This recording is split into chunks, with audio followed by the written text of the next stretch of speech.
Hello friends, मैं हूं अजीज शेख। आप देख रहे हैं मूवी स्टॉक चैनल, जिस पर आज मैं बात करने वाला हूं guardians of the Galaxy volume 3 film की एडम वॉरलॉक की गई कंफर्म कास्टिंग के बारे में, जिस कैरेक्टर को लेकर कई सारे एक्टर्स की रूमर निकल कर आई थी कि एक्चुअल में एमसीयू के यूनिवर्स में इस कैरेक्टर का रोल कौन कौन से एक्टर प्ले कर सकते हैं। लेकिन फाइनली ये रोल अब विल पॉटलर को दे दिया गया है, जो अब इस रोल के लिए परफेक्ट है भी या नहीं, और उनकी कास्टिंग की कंफर्मेशन किसने की है। चलिए उन सारी की सारी डिटेल्स पर तो बात करेंगे ही, साथ ही साथ guardians of the Galaxy volume 3 film से रिलेटेड कुछ छोटी मोटी अपडेट्स की भी बात कर लेंगे, क्योंकि टॉपिक ही इसी फिल्म का है। लेकिन इससे पहले बनती है अब एक छोटी सी रिक्वेस्ट भी, जो है इस चैनल को सब्सक्राइब, वीडियो को लाइक और शेयर करने की।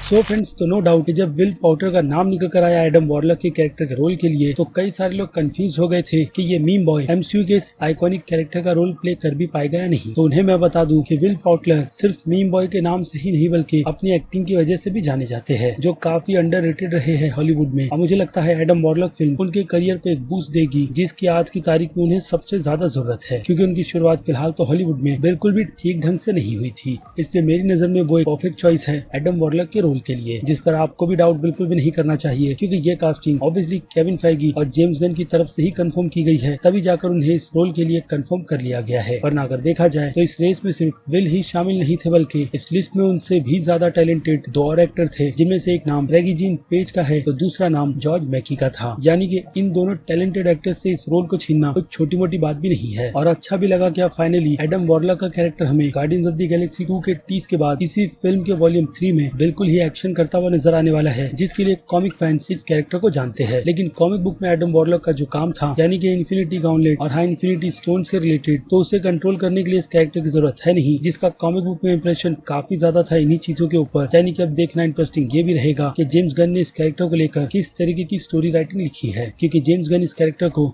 एमसीयू के यूनिवर्स में इन्फिनिटी वॉर फिल्म से पहले ही इंट्रोड्यूस करवाना चाहते थे, बट अनफॉर्चुनेट ऐसा हुआ नहीं, जिसके पीछे का रीजन आपको पता है। और अगर नहीं पता तो मैं आपको याद दिला दूं कि ये चीज इसीलिए पॉसिबल नहीं हो पाई क्योंकि जेम्स गन की जो कंट्रोवर्सी चली थी डिज्नी के चलते, उस कारण से ये फिल्म एक लंबे डिले पर चली गई। लेकिन अब ये फिल्म फिर से वापस बैक ऑन ट्रैक है, जिसकी कमान पूरी तरीके से जेम्स गन ने ही संभाल रखी है, और उन्हीं की तरफ से उनके ट्विटर अकाउंट पर इस कैरेक्टर के रोल की कंफर्मेशन दी गई है, जिसे पहले तो कई बड़ी बड़ी वेबसाइट्स ने अपनी तरफ से कंफर्म किया था, लेकिन खुद डायरेक्टर की कंफर्मेशन एक ऑफिशियल कंफर्मेशन मानी जाती है, जिसके लिए जेम्स गन को सबसे आगे रखा जाता है, क्योंकि वो सोशल मीडिया पर बहुत ही ज्यादा एक्टिव है। और अगर उनकी फिल्मों से रिलेटेड कोई भी रूमर चल रहे होते हैं, तो वो उस पर जल्द ही क्लियरिफिकेशन देते हुए फैंस को राहत दिला देते हैं। इसलिए उनकी तरफ से एडम वॉरलॉक की कंफर्मेशन भी जरूरी थी। बाकी अब इस फिल्म से रिलेटेड कुछ छोटी मोटी और अपडेट्स की बात करें, तो वो न्यूज डेफिनेटली फैंस के लिए बिल्कुल भी ठीक नहीं है, क्योंकि पहले तो जेम्स गन की तरफ से कंफर्मेशन यही की गई है कि ये फिल्म फैंस को रुलाने वाली है, जिसके पीछे का रीजन यही है कि इस फिल्म में हम गार्डियंस ऑफ द गैलेक्सी की किसी टीम के मेंबर्स को मरते हुए देखने वाले हैं। और ये बात जेम्स गन के अलावा नेबुला और मेंटेस यानी कि केविन गिलिन और पॉम केलिमेंटिव की तरफ से भी कंफर्म की गई है, जिसकी स्क्रिप्ट को पढ़कर वो दोनों एक ही रूम में बैठकर काफी देर तक रो रहे थे। और इस डिटेल के निकलने के बाद लोगों की सुई सीधे आकर रॉकेट के कैरेक्टर पर ही अटकी है, जिसे लेकर जेम्स गन ने ये भी कहा था कि ये कैरेक्टर अपनी इस जर्नी को इस फिल्म में बहुत ही खूबसूरती से अपने फैंस के सामने प्रेजेंट करने वाला है। तो शायद हो सकता है कि वो इशारा जेम्स गन का इसी कैरेक्टर को लेकर हो। इसके अलावा बात करें ग्रूट की एज पर, तो एक फैंस की तरफ से जेम्स गन को यही पूछा गया था कि ग्रूट की एज